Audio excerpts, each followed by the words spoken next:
Guess where we're going today? Today, we are going to what is quite possibly the most magical place that I have ever found on this earth. And somehow, it's an hour from my house. I don't know what I did in a past life, but I did something good. We are going to an absolute TikTok favourite. I don't know how they found this place, but they did. And ever since then, people have been queuing for hours upon hours to get in. It is my second time visiting. It is basically a giant book warehouse where they have brand new books for 70% off. So you're paying 30% of the retail price. My understanding of how this works is that the publishers have given them their books that didn't sell. So I guess when you publish a book, you order a certain amount to be printed, and then when they don't sell, or if they don't sell the amount that they've ordered, these are the leftover remains. That is my understanding of it. I didn't explain that very well, but that's the reason that they're brand new, but also cheaper than normal. So it does mean that there aren't brand new releases, but that being said, I have actually already been. I'm pretending that I'm going today. I forgot to film the introduction. Technically, I've already been. That being said, we found some very popular books. You will see in a minute when I show you the footage, but yeah, we did well. I'm going with my friend Carly. As I say, technically we went yesterday, but let's all pretend together that we're going today, just for the fun of the video.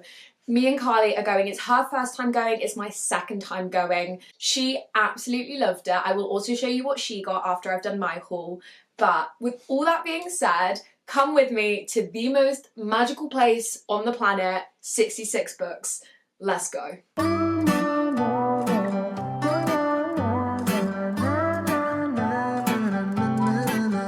Pick a movie, I'll pick you up, we'll go eat sushi. Or we'll go downtown. With our best moves we can boogie. Oh my, we both look so fly, like sweet apple pie. Yeah, they want a piece of us. My, when we drive on by, they just can't deny. Yeah, they wanna be like us. Na na na na na na na na na na na. Who is ready for a book haul? As I said, this is my second time going to 66 Books. Both times I have gone and there's been no queue. I'm gonna let you in on my little secret between you and me. Go in the afternoon. I think a lot of people's logic is that they want to get there first thing, thinking that that will be the quietest. That is the busiest. If you go at 8 AM, or I don't know when it opens, 9 AM, that is when it's the longest, and that is when they have 4+ hour queues. Another top tip, they have a Facebook page. If you just search 66 Books on Facebook, it comes up. It gives you live updates. So it'll be 2 PM, queue is half an hour, 3 PM, queue is whatever. Those are my top tips if you're going to go to 66 Books, which I highly recommend because honestly, it is an experience. Even if you don't get anything, we got books. But even if you don't, it's just a fun experience. We were there for nearly 2 hours because it's a big place and it's fun as well because it's not really organised. It's not sorted by author or genre or anything, so it's kind of a free-for-all a little bit. You just wander up and down all of the warehouse aisles and you just look for books. There's step ladders so you can get books down from the top. It's just a fun experience, even if you don't end up getting anything. But I don't know how you have the self-control to not get something. Because babe, we got books. We got books. I'm going to tell you my haul first, and then I have footage of my friend Carly doing her haul in the car, before we left. So I'll show you that in a minute, but I'm going to show you what I got from 66 Books. I am so excited. First off, I was about to say my rejects. That's so mean. There were 4 books that I so nearly got, and then at the last minute I took out because I'm trying to be so mindful this year of buying books. I'm trying to only buy books that I really want and I know that I'm going to get to immediately. So the 4 books that I ended up taking out of my basket quite near the end, there's a table where you can sort through right at the end. I so nearly got Belladonna, largely because this cover is everything. She is gorgeous. This is a I think it's a gothic fantasy and it's like a romance with death. Whatever that means. So nearly got that, but I have so many fantasy books and I'm only a fantasy dabbler, so I decided I'm probably not going to get to it ASAP, so I put that one back. Then 2 romances that I sadly put back. We had Cleat Cute, which is a cute sapphic sports romance. Is it hockey or is it football? I think it's football. I don't know, I so wanted to read this, but I own so many romance books and I do not read that much romance. I like a romance book, I absolutely do, and I do read them, but I read less romance than like literary fiction. That's my main genre. And I have such a backlog of romance books that I was like, girl, you do not need more romance books. You have so many. So we put that one back and we put back Ready or Not, which I think is accidental pregnancy trope, but the girlies love it. The girlies love it. I'm pretty sure this one, and Out on a Limb, is like everyone's exception to hating that trope. I don't hate that trope, but I know a lot of people do. These 2 are apparently the exceptions. So I so nearly got that, and again, it's gorgeous. Both of these romance books were gorgeous. The exact same reason, I was like, the backlog of romance books, we don't need to do this. So I put that one back. Sad times. And then the last one, I kind of regret this.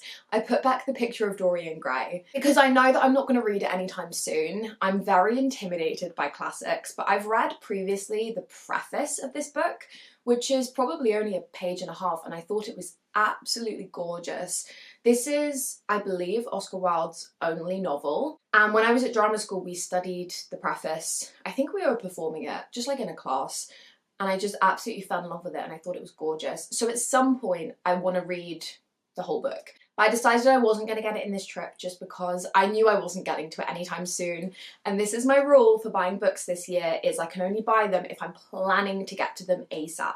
So with that being said, let's do the haul of the books that I did actually get. Okay, starting off with, I actually found these 2 books on the rejects table. Well, I've named it the rejects table. It was just a table that had like loads of random books that I think, because it was near the end, it was like people had just put them back and said they weren't going to get them. And I saw them and I was like, I don't know where these came from, by the way, because I didn't see any other copies of these 2 books. So I was like, it's kind of fate. I feel like I need to get them. I got Thunderhead and The Toll by Neal Shusterman, which are the 2 last books. Well, it's only a trilogy, but the 2 last books in Scythe, which I own the first one. Have I read it yet? No. No, but I think there's a good chance I'll like it. I hope. Only really weird thing, personally, that I think about these match so well. So well. Why is the other one red? Why is the first one red and then these 2 literally match? They look like a duology. Why is the other one red? I want to know. Nonetheless, I picked these up very last minute because, as I say, they were on the rejects table, and I just thought, I think that I'm going to love this series. It's I think YA. Ooh, maybe I'm not going to love it. No, I am. I'm choosing that I'm going to love it. YA is hit or miss for me, but I love a dystopia, and it is dystopia. And it's about this world in which they've cured death, so people cannot die of like natural causes. So the only way for people to die is these guys called scythes, who they basically choose who to kill. They go around killing people to like keep population numbers down, I believe. That's really all I know about it, but I believe it's a pretty beloved trilogy. And I was just like, I can't not. I cannot not get the last 2. And they were about £3-ish each. They're in pretty much perfect condition. And I was just like, I have to get them. Somebody had taken the entire trilogy out of their basket and left it for me on the table. So I had to. I'm pretty happy with this choice. So those are the first 2 books we got, Thunderhead and The Toll. Then the book that I am arguably the most excited for, we have Grief is for the People by Sloane Crosley. I've heard, I think, 2 reviews of this book. I thought that it was non-fiction. So when I saw it, I was like, I picked it up out of interest, but I didn't think I was going to get it because I thought it was non-fiction. And while I have nothing against non-fiction, I just don't tend to read a lot of it. Then I started reading it and I was like, this is fiction. I'm pretty sure this is fiction. I'm pretty sure this is fiction. Oh, it does literally say it's a grief memoir. Maybe it's not fiction. Okay, it might be non-fiction. Whatever. I'm excited either way. I think it sounds amazing. I've heard it's like a harrowing depiction of grief, but the two people that I've seen review this both gave it 5 stars and thought it was absolutely wonderful. It says it follows Sloane and Russell. Oh my gosh, is it about writers? This is even better. I love books about writers. So we're following these two people who have navigated the literary world and the dramatic cultural shifts of New York. In a city where friends become family, they were inseparable. And then Sloane's apartment gets broken into. And then exactly 1 month later, Russell dies. Ooh, I should have finished reading this blurb. There looks like there is definitely some bits to do with the pandemic. Okay. It says, upending the grief memoir in this deeply moving and surprisingly suspenseful portrait of friendship. Yeah, I still have no idea if this is fiction or non-fiction. It's written, like, not in first person, which is why I thought it was fiction. Oh, it is written in first person. I don't know if this is fiction or non-fiction. Either way, I own it now, so I'm going to be reading it. But I do think I'm really going to like it. I read, like, a couple of pages, so tell me how I thought it was third person. Anyway, I read a couple pages and I really, really liked the writing style. So I'm excited. It's also tiny. She's just under 200 pages. I'm excited. If anyone knows if this is fiction or non-fiction, please tell me. But nonetheless, we own it now and I'm excited. After that, I got a book that I had kind of written off as something that I probably wasn't going to read. And then literally about 3 days ago, my friend Sophie finished this book and sent me the longest message being like, you have to read this book. She said it's like a new favourite book of all time. It changed her life. She adored it. She's obsessed, 5 stars. And then I found it in 66 books and I was like, well, I can't not pick it up now. And that is The Idiot. Did I very much want the American cover? Because the American cover is so much better. Yes, but that's fine. She's fine. I don't even know what this is about other than it's a literary fiction and I think it's a character study, which already sounds up my alley. It says we're following Celine, and she is at Harvard. She finds herself dangerously overwhelmed by the challenges and possibilities of adulthood. Same. Oh, that's really all the blurb is giving. Okay, say no more. The first line is, I didn't know what email was until I got to college. Okay, the blurb gives you nothing. But me and Sophie have almost like worryingly similar book taste. So if she loves it that much, I just think I'm gonna love it. I've only ever heard one review of this that was like not my friend Sophie's. So I'm going in very, very blind. But I'm excited. I wish I could give you a little bit more on it, but evidently I cannot. So, there we go. That is actually my haul complete. I only got 4 books because I was trying to be so mindful of buying books this year. So I really only bought books that, like obviously these 2 continued series, and then these 2 I was just deeply interested in, even if I still don't know if this one is fiction or non-fiction. Either way, I'm going to read it. I'll let you know. That is my haul. I will quickly show you Carly's haul. We did a little clip in her car of all the books she got. She got quite a few, so we'll play that now.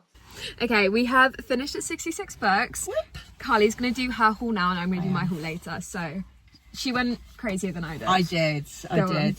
But I got Pride and Prejudice. Yeah. They're so pretty. These are gorgeous. Emma. You wanted that already. I did. And Sense and Sensibility. So pretty. Do you want me to hold? You hold. And then I got 3. Yeah, these are a trilogy, I think. Yeah, we think they're a trilogy. So we got The Friend Zone. Woo. Then we've got the Happy Ever After playlist. I own those 2. And Life's Too Short. Part of me's like, I should have got this last one to finish my trilogy. That's fine. And then based on Flo's recommendations, we've got 7 Days in June. Love. And then we've got Hidden Pictures. Love these books. And then Flo has no idea who this person is, but I've got a thing. I had loved wrestling when I was younger and I love her. So Becky Lynch's autobiography. She's pretty. She is pretty. And she's Irish. Oh, even better. I know. And she's ginger. Love. Perfect woman. Perfect woman. And that's my haul. Yay! And there you have it. That is our trip to 66 books. Between us, they said the retail price was like £162 for all the books. It's really fun at checkout. They tell you how much it would have been. And then our price, I think, was £51. And I got these 4 books for, including like entry and stuff, membership is £2, £12 for all of these. So I think that is a pretty good deal, and they're literally all in perfect condition. I mean, I found so many amazing books. I mean, they had like really popular books like Iron Flame I found. The new Tia Williams was that. I nearly got that as well. A love song for Ricky Wilde. I so nearly got that, but it was hardcover and also I couldn't reach it. So I was just like, I guess it's not the time. But that's the author of 7 Days in June. So like they have not like 2024, 2025 releases. Although actually, that being said, I swear that book is a 2024 release. Nonetheless, they don't have like the newest ever releases, but they have like good books, like popular books. And then equally books that I hadn't heard of. And it was really fun to just go experience it. If you are anywhere near 66 Books, highly recommend. All the staff are so lovely. It's just like a really lovely experience. So if you want some brand new but cheaper books, highly recommend. I love my little haul. Thank you very much for watching. If you are new, you should probably subscribe. I just feel like that would be the right thing for you to do. I would love to have you. We have very fun videos coming up this month, so you should probably stick around. Like the video, comment down below, all that fun stuff, and I will catch you in the next one. I love you. Goodbye.